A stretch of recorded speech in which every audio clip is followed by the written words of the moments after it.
Rek bosildimi? Telefon qursin. Assalomu alaykum. Bugun biz Non-Fiction loyihasining ushbu sonida bolalar va gadjetlar haqida gaplashamiz. Aniqrog'i, bugungi videomiz Jonathan Haidtning Behalovat avlod nomli kitobiga bag'ishlanadi.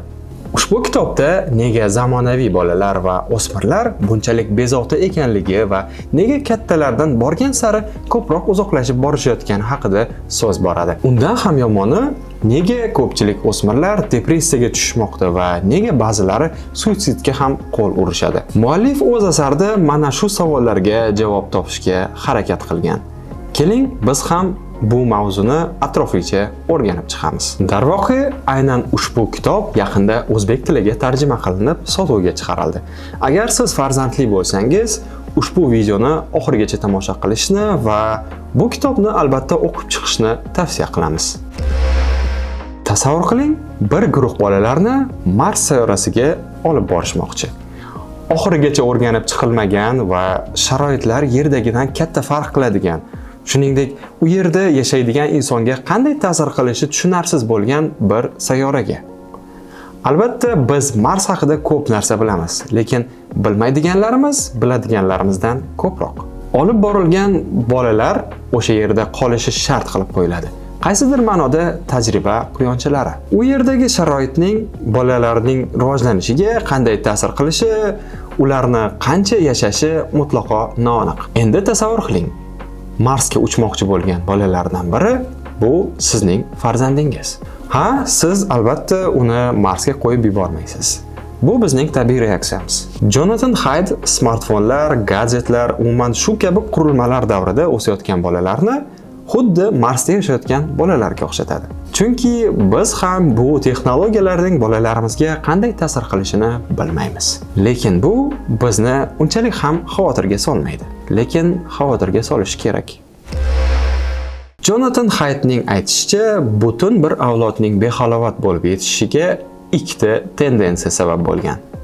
Real hayotda farzandlarni haddan ortiq himoya qilishimiz va virtual hayotiga bo'lgan e'tiborsizligimiz. Ha, so'nggi 20 yil ichida barcha bolalarning qo'lida smartfonlar paydo bo'ldi. Smartfonlar orqali esa ular cheksiz internetga ega bo'lishdi. Shu bilan bolalik tushunchasi butunlay o'zgardi qoldi.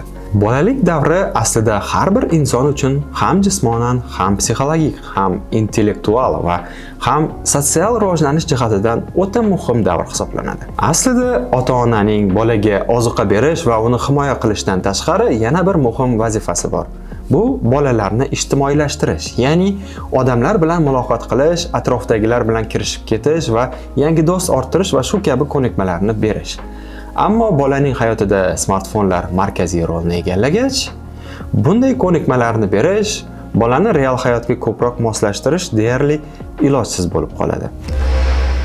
1995-yildan keyin tug'ilgan bolalar smartfonlar bilan voyaga yetgan ilk avlod hisoblanishadi. Agar bu kitob Amerika realiyalari bilan yozilganini va bizda texnologik taraqqiyot biroz orqada bo'lganini hisobga olsak, bizda bu tendensiya ko'proq 2000-yil atrofida tug'ilgan bolalardan boshlangan deyishimiz mumkin. 2010 va 2012-yillarda o'tkazilgan tadqiqotlar shuni ko'rsatdiki, bu davrda bolalarda va o'smirlarda ko'plab psixik buzilishlar kuzatila boshlangan. Yangi avlod nisbatan ko'proq agressiv va o'z qobig'iga o'ralib, atrofdagilarga ochilmaydigan bo'la boshlagan.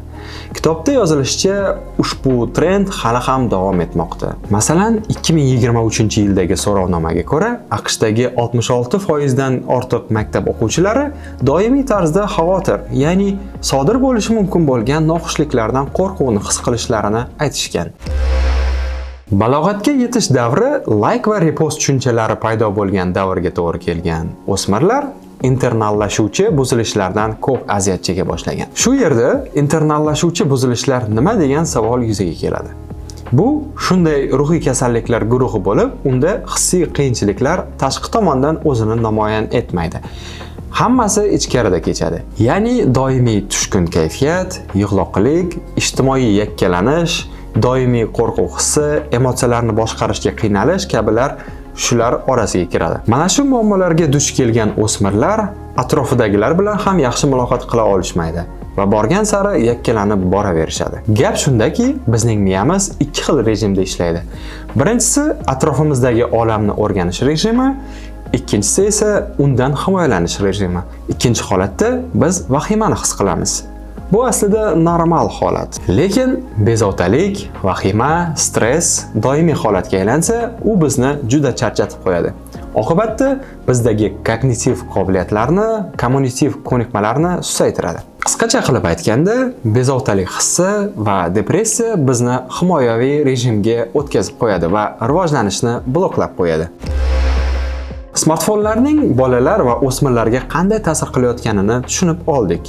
Endi bu o'zgarishlarni nimaning oqibatida va qanday ro'y berayotganiga e'tibor qaratsak.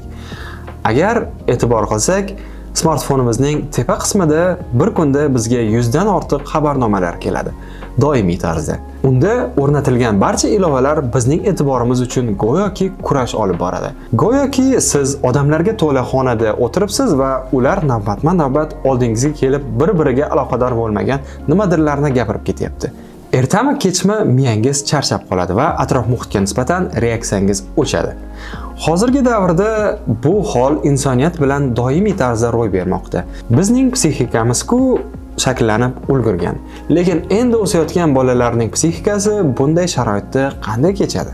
Eng yomoni, ba'zi ota-onalar hali tili chiqmagan go'dakka YouTube orqali turli ko'rsatuvlar va multfilmlar qo'yib berishadi. Keyin esa bolam rivojlanishdan orqada qolyapti deb xavotirga tushib qolishadi. Aslida atrof muhitni chuqur o'rganadigan, hamma narsani ilk bor ko'rib turgan go'dakka diqqatni bir joyga qadab qo'yadigan bunday ko'rsatuvlar kerak emas. Hozirgi bolalar ham ko'proq narsalarni o'rganishni, rivojlanishni xohlashadi. Ammo ijtimoiy tarmoqlar va turli raqamli servislardagi stimullar, misol uchun likelar, obunachi yig'ish va boshqa shunday statusni ko'taruvchi deb hisoblanadigan jihatlar bolalarda depressiyaning oshishiga olib kelmoqda. Bundan tashqari, ijtimoiy tarmoqlarda kechadigan kiberbullying va shunga o'xshash holatlar bolalar psixikasiga kuchli ta'sir ko'rsatmoqda. Bolalar endilikda ko'chaga chiqib, toza havoda o'ynashmayapti. Faqat onlayn o'yinlar bilan bo'lib qolishyapti. Oqibatda ular reallikdan o'zilib qolib, ijtimoiy ko'nikmalarga ega bo'lmay qolishmoqda. Ijtimoiylashuv aslida bizning hissiy holatimizni boshqara olishimiz, umuman emotsional intellektimizni shakllantirishimiz uchun juda kerak. Agar bolalar real hayotda o'z tengdoshlari bilan muloqot qilmasa, o'ynamasa, ular rivojlanishning bu qismiga ega bo'lmay qolishadi.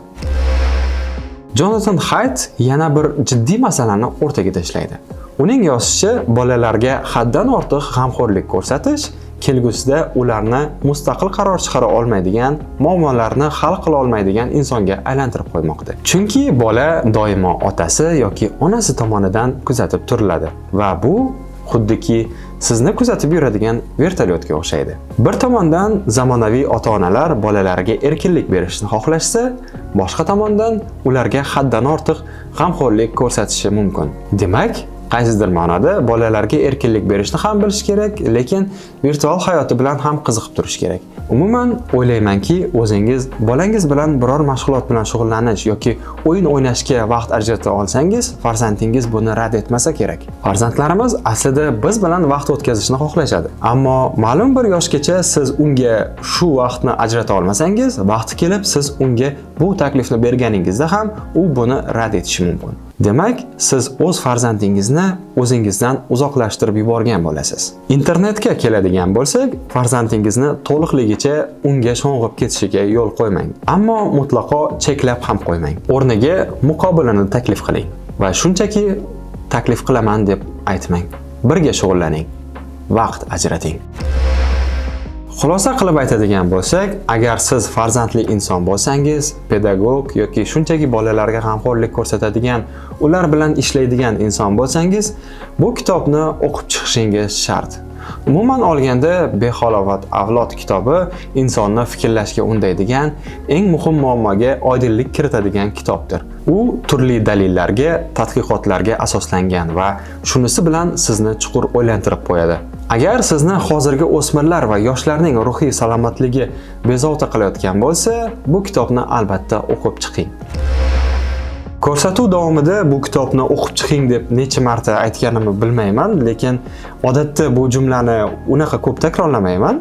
Lekin bu kitob chindan ham foydali ilmiy tadqiqot hisoblanadi. Ushbu videomizni tomosha qilganingiz uchun rahmat. Agar kanalimizga obuna bo'lmagan bo'lsangiz, albatta podpisatsiya tugmasini bosib qo'ying. Sizni kelgusida hali bundan ham qiziqarliroq videolar kutmoqda.